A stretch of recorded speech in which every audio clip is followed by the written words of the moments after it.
Hey YouTube, if you didn't navigate here through another video, you probably want to click around my face because that's an intro to what I'm doing today. I gave a workshop, basically, in that video, and then I'm continuing with a different workshop in this video, which would make sense without it, but you should probably see the other one first. So, click my face.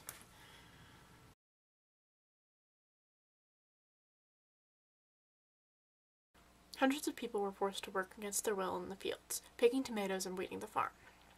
They got no breaks and could not leave. If they resisted, they were beaten. They got little to no pay. A woman was kidnapped from her family and brought to another country. There, she was forced to work as a house servant for the family who had kidnapped her. She worked this way and could not leave for 15 years. I want you to think about what those stories have in common. What's the common theme? Now, what if I told you that those two stories happened in the United States in the last 5 years? Immokalee, Florida is where most tomatoes from the industrial food system come from, and these two cases actually happened down there.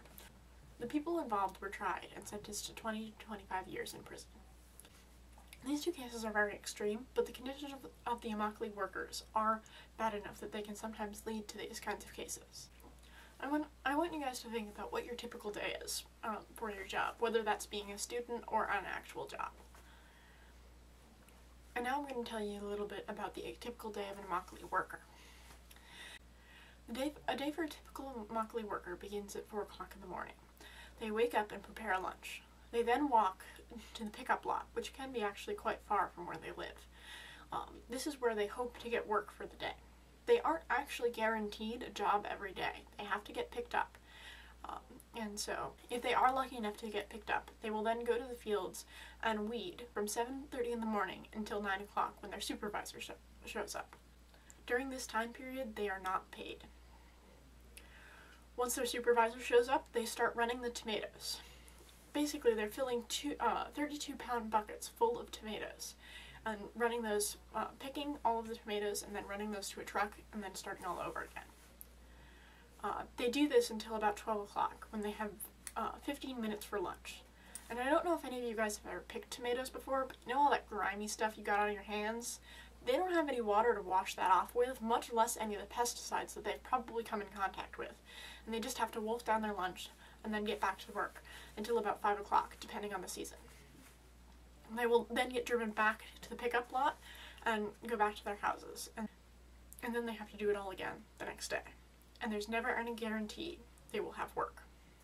I want you to visualize a 32-pound bucket and how much that weighs. So imagine you had to fill a 32-pound bucket with tomatoes, run 100 yards, dump it in a truck, and then run back. How much do you think you should be paid for just doing that one run? Some common answers I've heard are like $2 to $3, $5, $10, all different answers. The truth is that the Immokalee workers were paid 50 cents for each bucket that they ran. If these workers want to make Florida minimum wage, they need to run 140 buckets within one day. That's 2¼ tons of tomatoes. That's a lot of work for really not too much pay. Then when they get home, they go to trailers that are actually owned by the people that they work for, and they have to pay rent to those people. These aren't exactly your luxury RV trailers. Basically, it's a box with mattresses in it. There's no plumbing, no running water, no nothing. Just mattresses. 10 to 15 people will fit in one of these trailers. When you think about a luxury trailer, you think 2, maybe 3 people could fit in there. 15 people. I know that these conditions are scary and depressing and not really what you want to hear about in a YouTube video, but I don't want you to lose hope. There really has been progress made. In 2001, the campaign for fair food began, and basically what this was a group of people boycotting various fast food restaurants and things like that to try and get them to raise the price that they pay for tomatoes 1 cent per pound.